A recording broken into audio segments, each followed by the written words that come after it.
So our scripture and our our scripture passages are very sobering. These are prayers and writings that have been forged during times of persecution, times of trial, I would even venture to guess times of pestilence. Our opening antiphon, this comes from a psalm, and it says, "The wave of death arose about me, the pains of the netherworld surrounded me."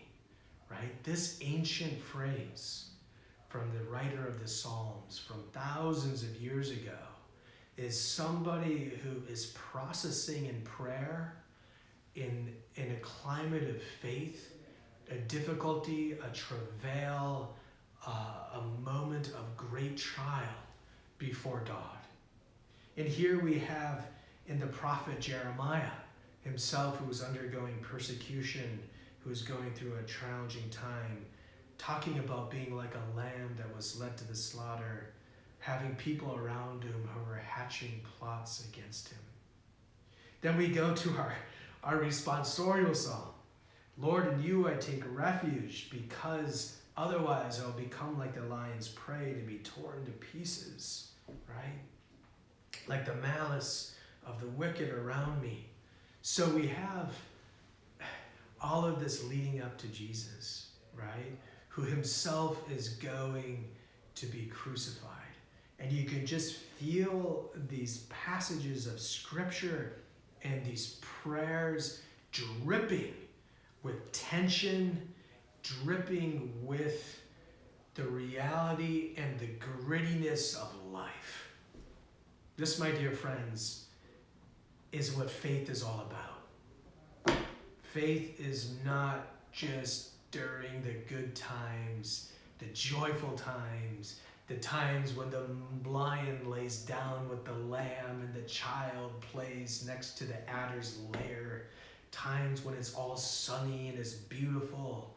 Faith comes alive as well and speaks deeply into moments of pestilence, moments of death, moments of anguish, moments when we feel that the netherworld is all around us. And the church's liturgy, the church's faith is fashioned, strengthened during those moments.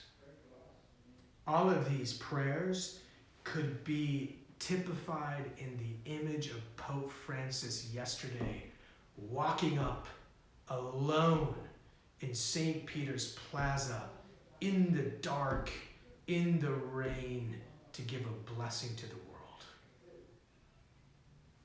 That's faith, my dear friends. That's faith. That's God walking with us. Jesus, who walks with us as we carry our cross. And it can all be summarized in this beautiful prayer that we just said in the verse before the Alleluia. Blessed are they, blessed are they who keep the Lord's word with a generous heart, for they will yield a harvest through perseverance. Perseverance. The first mile of a marathon is run with great enthusiasm.